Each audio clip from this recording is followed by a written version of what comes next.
Spring is over, summer is here. Need water. 4 days in my garage working on car. Where have I been? Thanks, Nick, for help. Wall of Fame.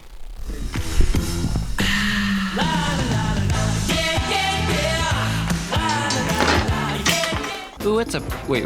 Ooh, what's up, guys? Welcome back to my channel. If you're new here, good. Today we're going to be working on the and maybe if suspension works, but if you click the like and smash the oh, my camera dirty. Oh my gosh, so awkward. It's time to work on the car. We're doing suspension today, okay?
Well, you see how the sleeves are different sizes here. The old one practically fits inside of the new one.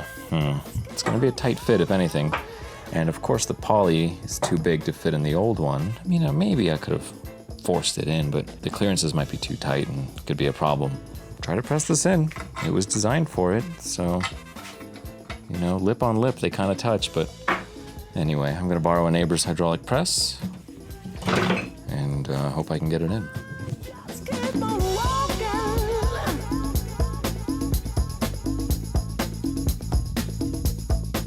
Control arms, I think the bushings are okay on those, so, and these aren't available. Those are the really expensive bushings, so they're okay. I'm gonna go ahead and put them back in the car. The lower ones have the new sleeves pushed in, and it got nerve-wracking because they started to fold in, as you see the ripples there, but then as you press it in more and more and more, it really leveled itself out. Do note that both bushings on this are the same direction. The flange is here, and it goes that way. I sure hope that's correct, because that's how they were when I pulled them out, and that's how I put them in. There's the welds on our bottom ball joint. I'm gonna cut it. Soren was nice enough to bring a grinding angle grinder.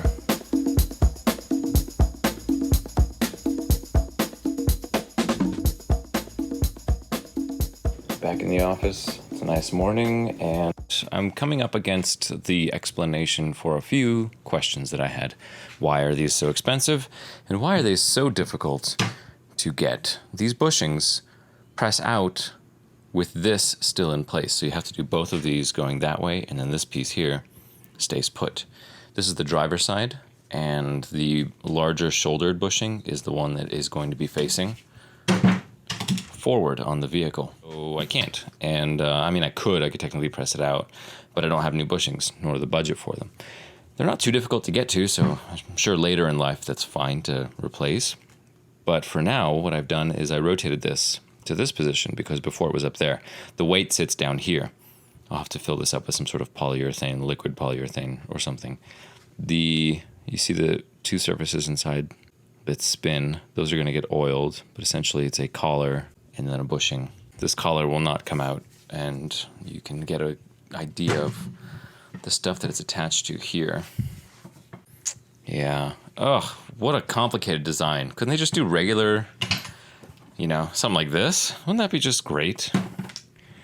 All right, Volvo can't have all wins. A couple of misses, but when these are available again, I'll be more than happy to send this off to a shop to get those fixed. In the meantime, I'm just hoping that what I do to fill in the gaps a little bit with some rubber is enough to insulate it from being awful when driving. Because it wasn't awful when driving before, and it seems like every one of these cars has that issue. But also we're doing new lower control arm bushings, which are, I think, the ones to take the brunt of the force. One side completely disassembled. I'm going to move on to the other side so I can go over to the neighbors and use their hydraulic press and the vise to use that to press in the polyurethane bushings. And then I can come back and attach my steering rods and reassemble all of this back into the car. Am I going to paint it? I don't know. I kind of like that they're still original looking, so they don't need to be shiny gloss black in there for me. Doesn't really matter. Getting the side apart took exactly 40 minutes. That was how long that time lapse was. You see the bushing on the rearward side of the front lower control arm also gone on this one. Oh no, that's bad. So when you have a bushing like this that fails, your first symptom will be clunking. Maybe not on bumps, but definitely when you hit the brakes. That whole arm's gonna shift. And it looks like the rubber got pretty oil soaked before it destroyed itself. Funny thing is, this was gone long enough that it actually warped or flared out the sleeve inside. So it was clunking on quite a bit of things. You see a crack right there in the sleeve as well. The new sleeves are much thinner, it seems, or maybe they're the same quality or same gauge of steel. The front one on both sides was pretty okay. But the weird thing is they have this plastic on them. Don't know what it's for, but I'll see if it'll fit on my new bushings. Kind of use this as a hammer to get this out. And you can see it's real dry, a little surface rust, and no grease left inside of here. So even if you don't have to replace anything, it's not a bad idea, especially for a car with unknown amount of miles or years since the last time these things were greased. It's not a bad idea to go in there and grease them. Cool. Got my ear protection on, and that was actually a breeze, of all things considered. So I'm gonna take these down the street and get those new bushings pressed in. The rustiest bolts on these were the lower control arm bolts, and it makes sense. This cup here where the spring lives, perfect spot for all those leaves to collect and not drain, especially as we saw in the early episodes of this build. So I have to drill this out, make sure I clean it up, and yes, I will do a quick paint job on all the pieces that go back in. I can have them look shinier, even if it's not new. 80-20 on the painting.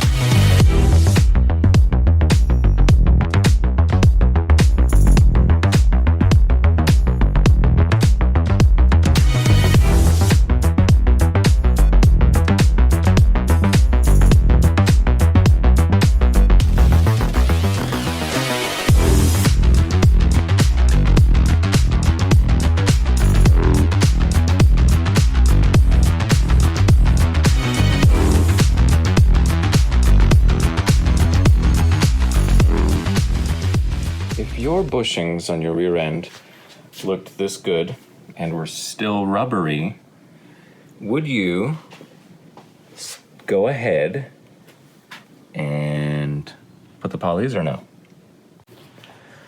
One other thing I'd like to mention for the front steering gear, before it's still fresh in my mind, 679-290 is the left-hand side, and 291 is the right-hand side. The threads are left and right-hand specific, and VP on their website says they've had customers say, you sent me the wrong one because my thread is opposite. But their response is, this center could be flipped over, so you want to make sure that you have the right-hand thread on the right side and the left-hand thread on the left side. And that's that.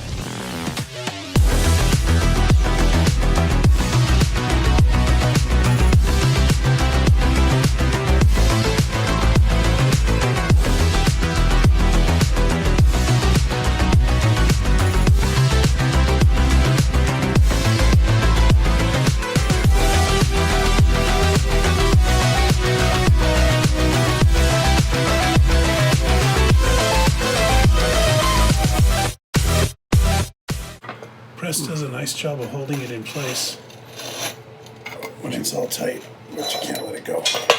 I should remove those two discs from me. And Look at that. nice. Yeah, so just a little bit of wrinkling on the inside, Yeah. but considering the tightness that it needs to get, I bet if we had looked at that when we were putting it in, it would have looked all distorted like the other one. like it did last And the night. bore straightens it out when it gets Yeah. pressed past and through it. It's got to be a tight fit because you do not want this to wobble. Right. Beautiful. Yeah, you can see a little bit of a bubble developing as it conforms into the shape. That's interesting. I never would have thought it would do that. I don't like that it does that, but Yeah, it's. if we're talking old technology, let's just be glad that the parts are available. Yeah, they retrofit it, and that's what you got. So this little, I don't know, popcorn edge, whatever you want to call it, cardboard, corrugated. We're going to add a socket. It's actually, just for y'all's reference here, it's 7/8, it's perfect. And we run the socket through, and at the end, it looks like that. It's a nice smooth surface for our bushings to establish residency. And then in about 7 to 10 years, they'll get a green card, and they'll be ready to be full-fledged citizens. This is the Hall of Fame here, and you can see from where we started to where we ended up, we actually got much smarter about how we're pressing things out. And the bushings look pretty good by the end of it. Honestly, zip ties might work. So we need to keep it clamped overnight? For a little while. Yeah, for an hour or two. we were trying the vise on these, but with the grease and the pressures, the polyurethane became real slippery and just keeps popping out.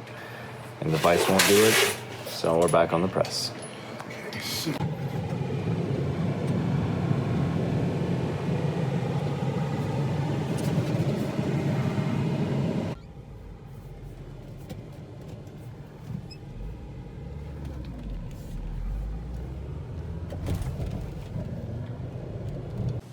Can you see this?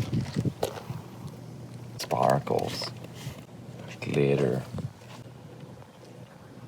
Well, you don't have to do that here, Dave.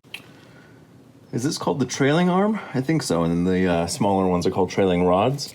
But here's a good show of just how much flex is in these bushings. They're in good shape, and they're original. It sure does let that axle walk side to side. Okay, for reference, I will be putting the new one in with the flats going up and down like that. Pretty cracked up, but in okay shape otherwise. Looks like there's also a bushing here, and that goes to the axle itself. That'll be fun, this whole arm, to press and clean and reinstall with the new bushings in place. This is for the parking brake, and of course, it's gonna rip. I'll use like a P-clamp, I think, in place. That should help stabilize it there. Naturally, the bushing on the shock absorber is gonna be just as dead as some of the other consumables. And yes, I'm still gonna work on getting that plate welded up, but I need the car to drive down to my welder, which is Soren, his house. Also, when you're dealing with the springs, if I can get this piece out, that would be really nice. Just for reference, the spring, if you mix up the location, this flat side will be pointing straight forward. And it could very well be the same on both ends. Give me that. Gimme. How are we gonna get that out? We gotta pry these coils apart. Found the person she's not yet, so. Yeah. She's sweet. What? Back to it.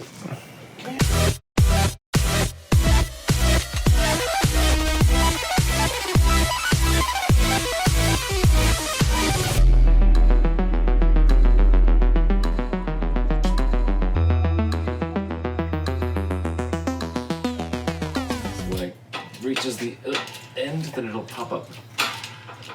Come on. Yes, there he goes. Popped right in. Oy. What's his problem? He's nervous. His wife's having a baby. Why is he nervous? It's his first wife.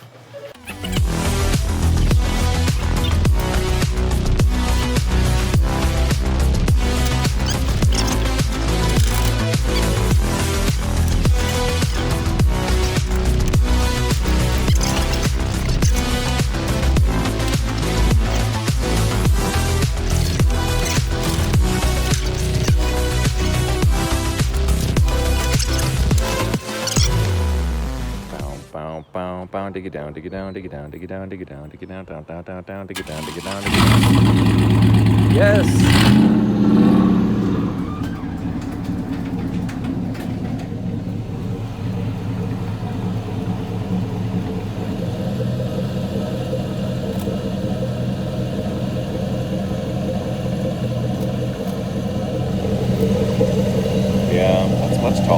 looks cool.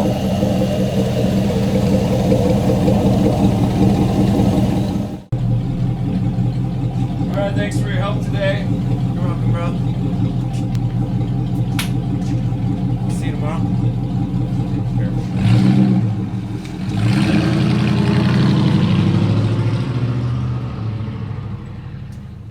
Keep in mind that the springs are a thicker coil, and that means they have a different spring compression rate, but this is the size difference between the factory rear springs, which were sagging pretty badly, and the aftermarket Lesioforce, I think, is the company that makes these, and VP sells them.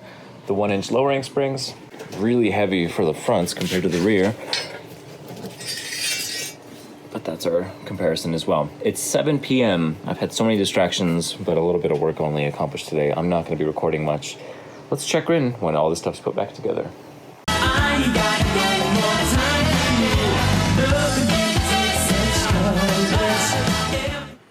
It's 1 a.m. and I spent way too much time on this side because after I kind of got it halfway in, I then figured out, oh, there's supposed to be a cup washer on either end of this, inside and out. I noticed that I had too many, so I tried installing them. And all that did was take a chunk out of this and waste a lot of my time, and then eventually and ultimately pop out this bushing, which requires the press to get that back in, because you start pushing on this will slip out, and or you'll damage that, and it's just being a nightmare. It's 1 a.m. I'm tired. I'm not too upset about it because I do feel the sense of accomplishment from getting one side put in, but too bad I couldn't get the other one. I would have had it by now, but you know, I didn't want anything to cut into it. Let's have a look at the metal. That's one side's lip, and the large bushing cups that. And then on the back side is this, and that's what the other cup bushing protects against. So knowing that the rear, yeah, so this would have to wrap around a large flange, which is where this comes in handy. This one here is actually larger than the cup washer, so it wouldn't even make sense. Plus the extra material there and probably grabs it fine. So it's just been too bad. Although the good news, don't want to hurt myself by overdoing it and trying to force something back in, so I will let my stubbornness go to sleep. I just got an email.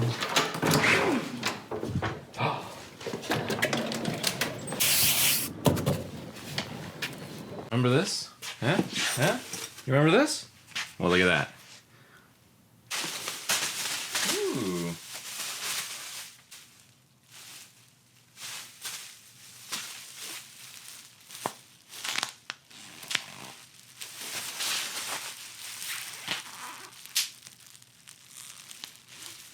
This is so unsatisfying. Vegetables. Vegetables. Treat yourself. Treat yourself. Who knew that you could stack valve stem seals like this? Yeah, me neither.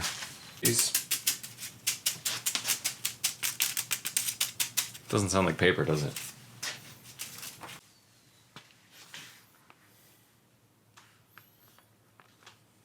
Wow, 4 days of work and I got to cross off one thing. Okay. All right, junkyard sway bars. These are the IPD bars. I think it's a 1-inch front and a 3/4 inch rear bar. They're pretty good. VP sells them too if you need a set, and they're actually a really good price right now. The front's pretty straightforward. I couldn't find the sway bar end links from my aftermarket bar from the junkyard pull, so I'm gonna just try this one here. Hope for the best. The rear bar needs to get these plates installed in the rear, and then the bolts go up through it because there was no installation points from the factory for a rear sway. The solution has been now to bolt a plate up and then use these. I've got poly bushings, but they're not here. Oh well, we'll get to that later.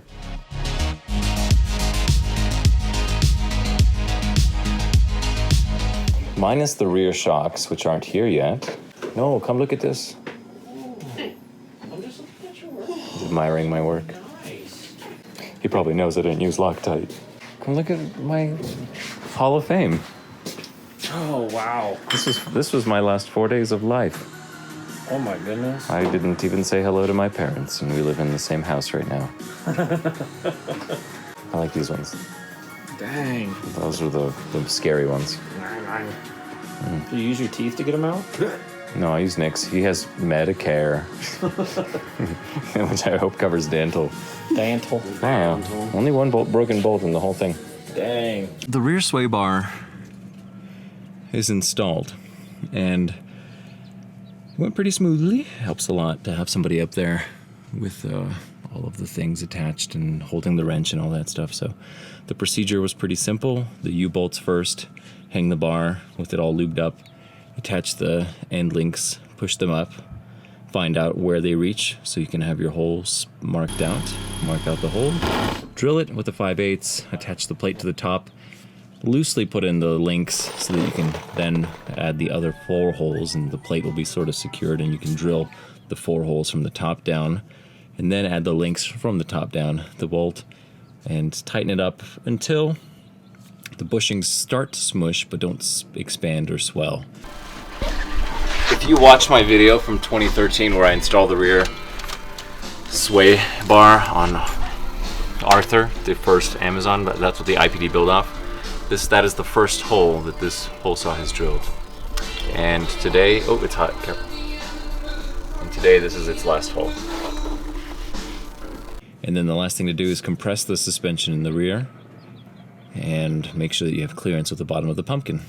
The Dana 30, she needs some love, but in the meantime I can at least get this driving and send it over to a shop to have them do the pinion seal in the front, check my drive shaft, and reseal the rear as well while we're all at it. Cool. I think I'm going to get rid of this second resonator, or whatever this is, because I do have another one of these pipes with another resonator. This one's a bit rusty. It's up there on the shelf, and I'll bring it down. Also got the car registered and insured. That's a big deal for me. The state doesn't like it when you have insurance in another state, but it's all good. Just sad that young girls look up to someone that poured their way to fame. You look very short in there. Do I? Yeah. Are you recording me?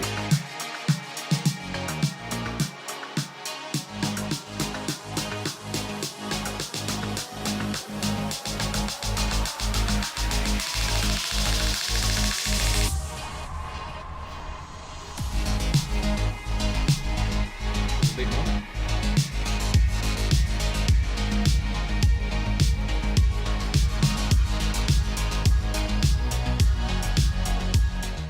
Well, today's my day off, and I just got off the phone with VP Auto Parts because I got so excited that my shocks are here.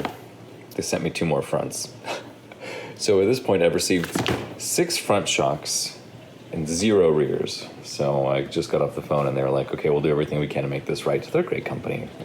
These things happen, so I can't be too upset. Back to making videos. But keeping it down here, I tried to have a trans jacket adapter. I don't know if that would have helped much, because I do need a big wide surface.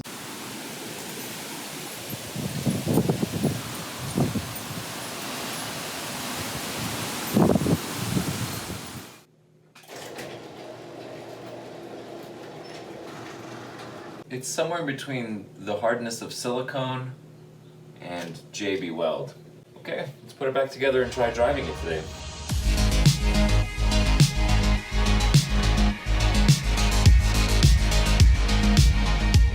This is about 5 days later now. The engine is put back together. Everything is installed, and I'm nervous. I am so nervous, and I've put a lot of pressure on myself, which is only making my anxiety that much higher.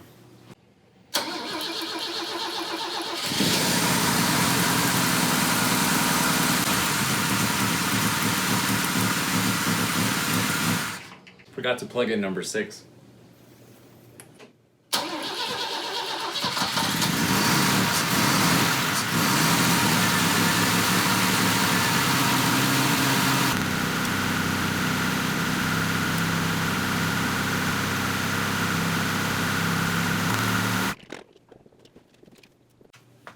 Once more, I'm very grateful for having a parts car here, because on the backside of the cluster that's now going into Amy, the temperature gauge, which is right there next to the fuel gauge, but then there's the rheostat, so it's the third thing over. Rheostat, fuel, temperature.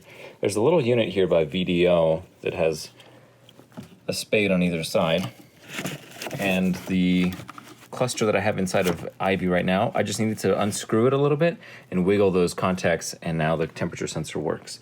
So we can get back to starting the engine, seeing if she goes up to temp okay. If she holds temp, thermostat opens, coolant circulates, then I'll turn it off. And while it's fully warmed up, I will check the head bolts. After about another 40 seconds of running, the timing gears finally quieted up. Oh, there they are again. They come and go, the noise in the timing gears here. Now I've added this bottle in, so we're completely topped off on oil. We've got zinc, and we've got an oil that's heavy in zinc. Is it too much zinc? It's possible, but I don't know. With these initial break-in procedures, I guess you can't be too careful. We've got an exhaust leak, a couple actually, notably back here.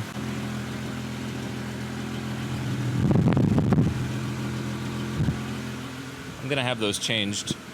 I like the tailpipe on Amy a little bit better. It seems cool. This feels very like loop-de-doop-de 60s.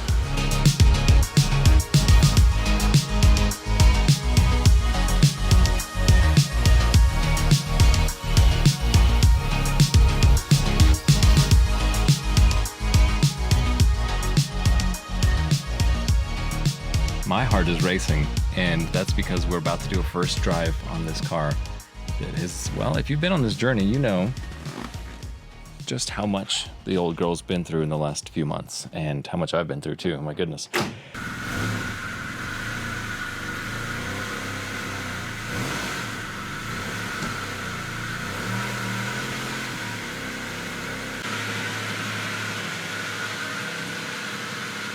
This is what my lowering springs are sitting like. That seems a little too low. I thought it was sagging springs in the rear, but I think these cars just like to sit low. I don't know what that's all about. Oh boy, I'm so thrilled. Power steering works. And we have a speedometer. Second gear, nice. Oh yeah, definitely in need of an alignment. But she moves under her own power. That's it. Yeah. Both first and second gear. Oh. Yes. Okay. Not very often I get to be this happy, so I'm really gonna soak in this moment, because who knows? It could change as soon as we take a turn and something falls out, you know? We did it, folks. We did it. Thanks for being on this journey. Thank you, Patreon supporters. Thank you, viewers. Your thumbs up, your comments. I love it all. What a day. What a beautiful day.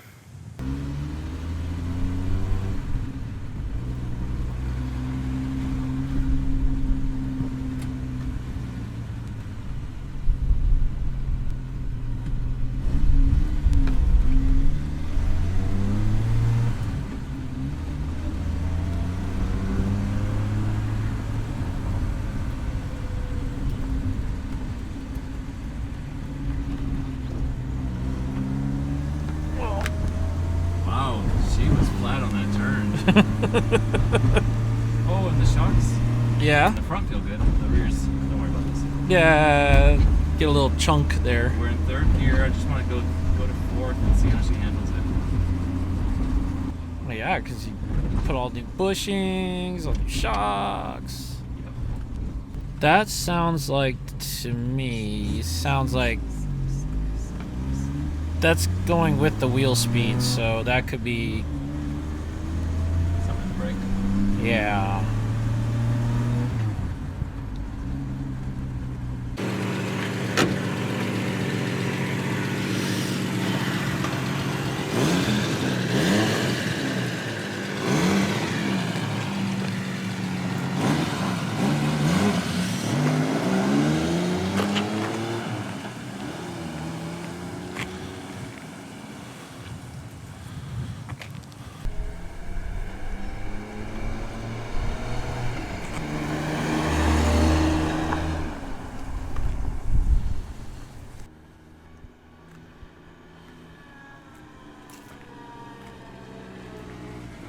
What is that blinking light?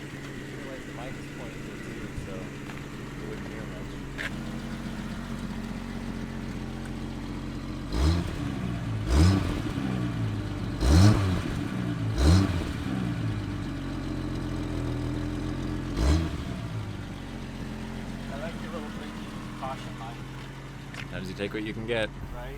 Thank you, Soren. No problem, bud. Okay, big day, big accomplishment. Yeah, it is.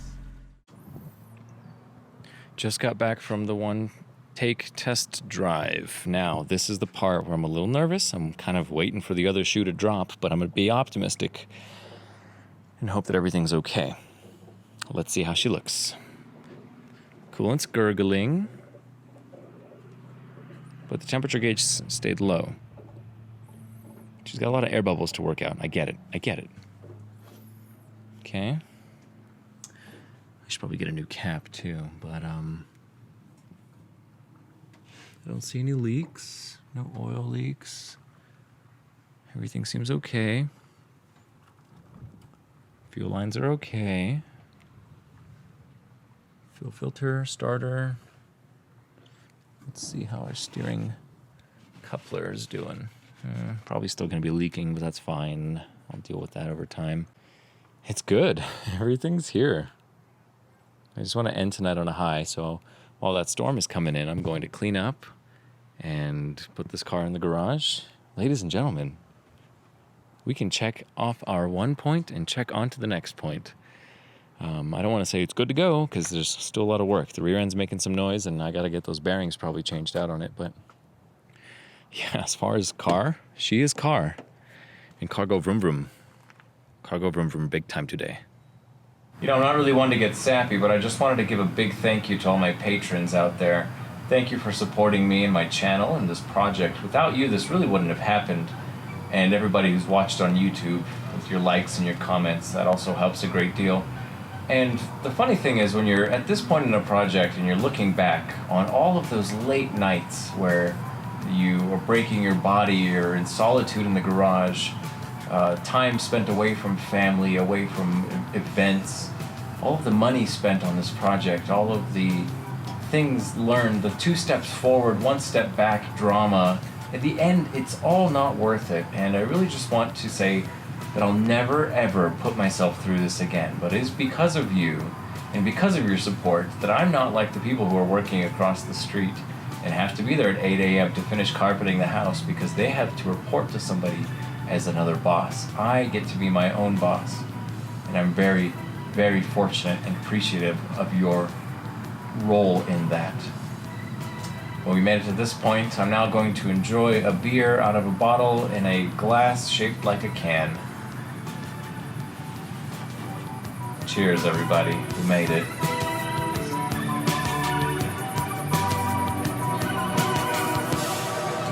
Heineken.